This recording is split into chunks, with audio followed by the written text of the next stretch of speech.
Who are you then? Just a fly in the ointment, Hans. A monkey in the wrench. Pain in the ass. Well, you know what? That pretty much sums up me and the New York Giants for the 2022 season. That's what they are to the rest of the league. They're flying the ointment, I should say. They're a pain in the ass. They're a monkey in the wrench. But you know what? You have to enjoy the 5-1 season. You have to not. Sometimes you have to just lose reality and just kind of just focus on what's going on the now and focus on what's happening on the now. The Giants are 5-1. It's been a long time since this is the best record they've had to start a season since 2000. It's one of those teams that you just can't make sense of. You really can't. Statistically, the Giants, with only 238 yards of offense to 408 from the Ravens, I think the statistical probability of them winning that game was like 4.5%. You just can't figure it out. And sometimes you run into a season, and I'm not calling it a magical season yet. I'm not calling it a season of destiny yet, because we're going to talk about this in a minute, because this is not the first time that this has happened in the annals of Giant history. And we're going to talk about it. We're going to talk about a little history lesson, because I think this is sometimes why my channel is important. Because of the fact that when you have a fan base that I would say a good portion of it only has a point of reference of Eli Manning, and probably not even 2004 Eli Manning, like maybe 2008 or 2009. They don't understand that this happens. This happens in football. These magical runs happen. These ability to win games where there should be no probability happens. And we're going to talk briefly about the 81 Giants, because that is a direct parallel to what's going on with the 2022 Giants as we speak. You got to give a big warm props to Kayvon Thibodeau. He gets his first sack. He gets it when it's needed the most. He turned into a closer in some regards yesterday, and it may have just been for one play of the season. It may have just been for one game. But when you have that type of closeout sack, it's one of those things you got to be happy for the kid. You got to be excited for the kid. And that's the thing. You have to be, it's got to be. And you also have, like I said, and you got to also be totally excited for Brian Daboll, because Brian Daboll has pulled a magic act here. He's got this team to believe in themselves. He got them to believe in a philosophy. He did something that Joe Judge preached about doing, but did not have the ability to do. So you got to give Shane, and again, we're going to talk about Shane, but you got to give Daboll 100% of the props. You do. And you got to give Daniel Jones props. He was 5 for 5 on that drive when needed. He did what had to be done. You look outside of his game statistically, it was not an overwhelming game. But you know what? This is a team that is not just built around one player. This is a team that is not built around Daniel Jones. And I've said this a million times before. Daniel Jones is a small part of this team. Daniel Jones' ability to manage the games and not create his own mistakes and his own turnovers is paramount for this team, because the way the offense is built and the way the offense is run. The way that they have run the last 6 games, this offense, this is the way this is going to be run for the entire season. If Daniel Jones passes for more than 200 yards in 4 more games this year, I would be shocked, because that is not the way this offense is constructed. The offense is constructed to maintain possession, limit turnovers and mistakes, and look for the big play when possible, and rely on Saquon Barkley. That's what that is the way this team is built right now. And Daniel Jones is playing his part to perfection these last couple weeks. You have to say that. He's doing what the Giants are asking him to do. And that's to be part of the entire collective.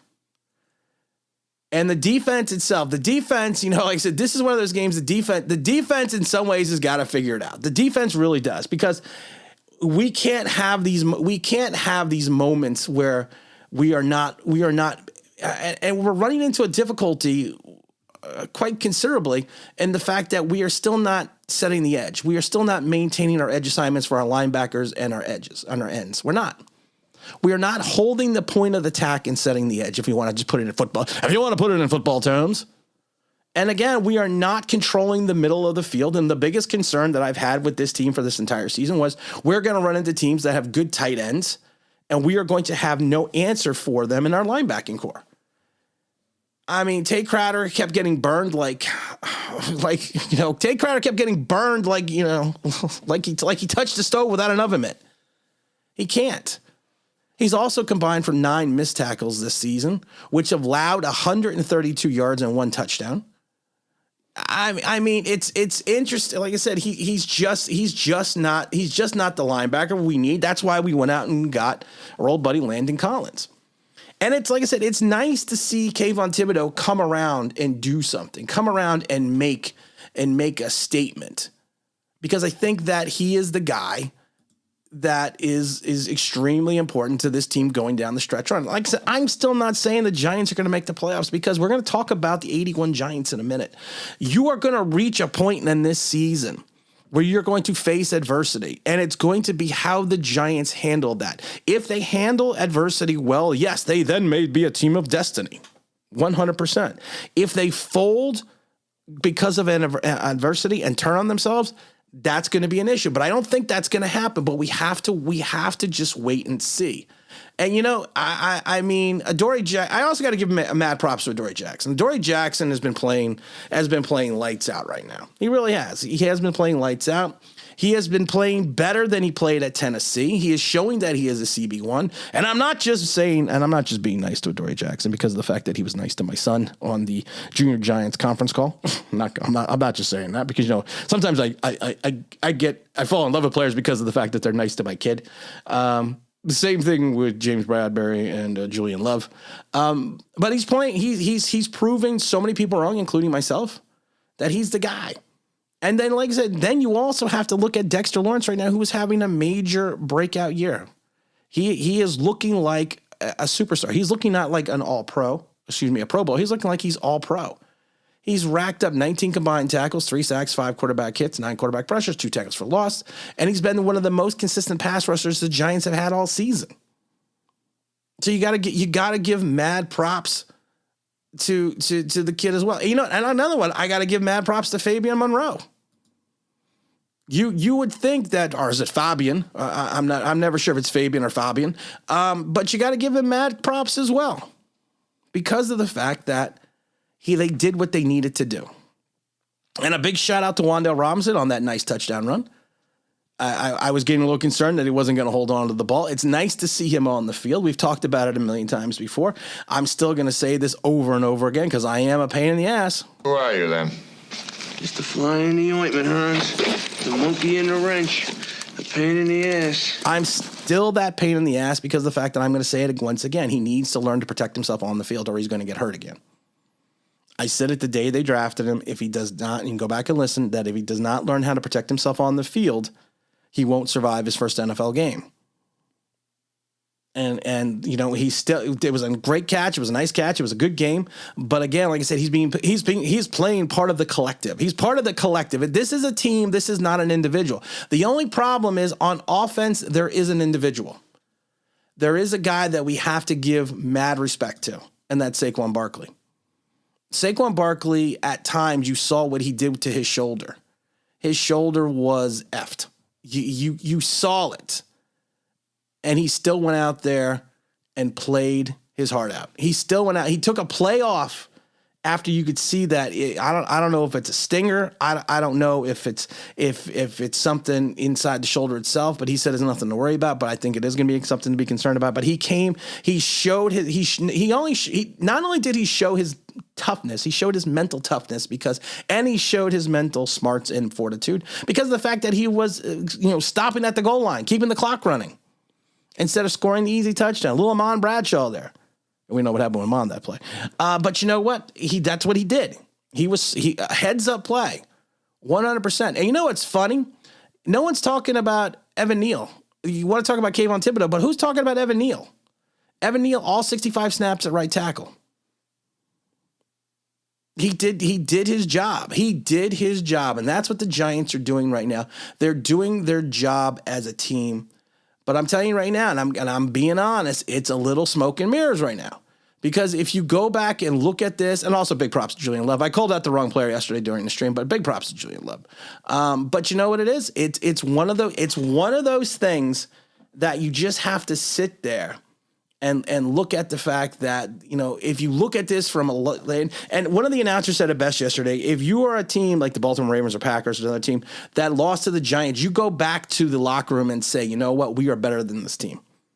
On paper, we are better than this team. And I've said it a million times, just this game is not played on paper. It is not played on paper. It's played on the field.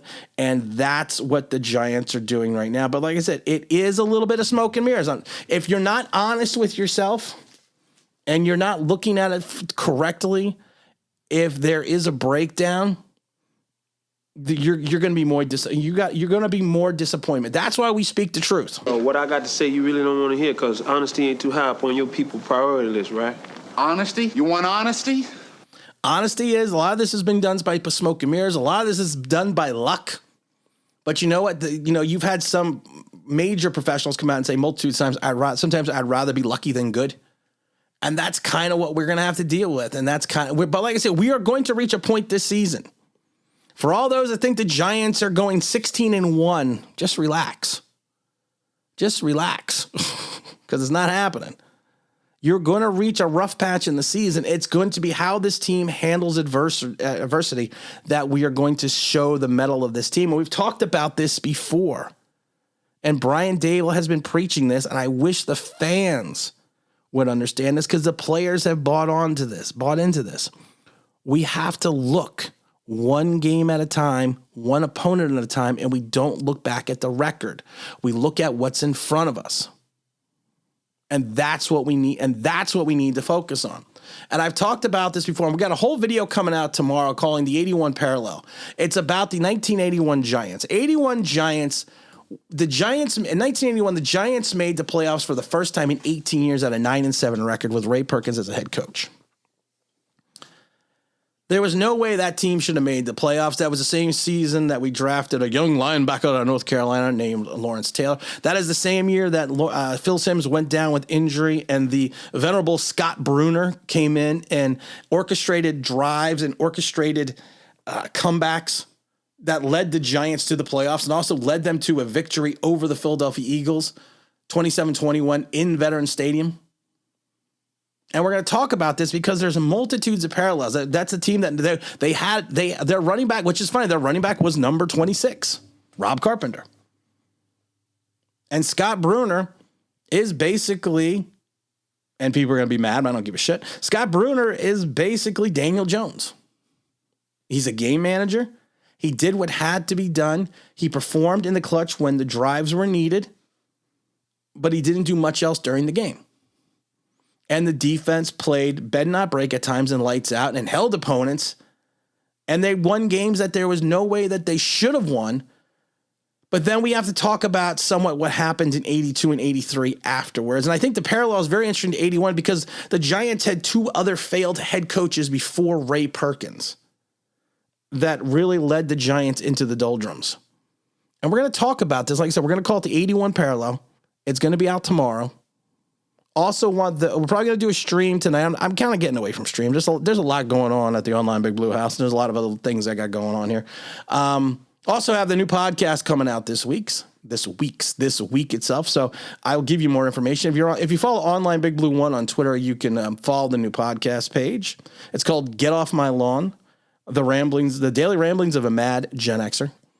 So make sure you're going to be able to find that every one of that podcast. And there's also going to be a video podcast as well. So there's a lot of people that are behind this project, and I'm very excited. And once we get the project up and running, and we're going to talk about the how this came about and how it's moving forward and the people that believed in me enough to do this. So I'm very excited. So go find it. Like I said, go find it. If you follow me on Twitter, Online Big Blue 1, I posted it today. Go follow the link. You'll get information. You'll get news. It's called Get Off My Lawn, the daily ramblings of a mad Gen Xer. So it's gonna be a lot of fun. Like I said, let's hope this season continues. Let's hope this season rolls on. We got 5 more home games. I'm gonna try to go to all 5 of them. I couldn't go to the Ravens game because of the fact that everything that's going on with my son and his dog and the dog's passing, and it's just been a mess. It's been a mess, but you know what? It's getting better daily. And again, this is Tim with the Online Big Blue. We'll bring you the best in New York Giants sports talk and entertainment. And as always, if you could like, if you could subscribe, if you can ring that bell, I think it means that'd be awesome.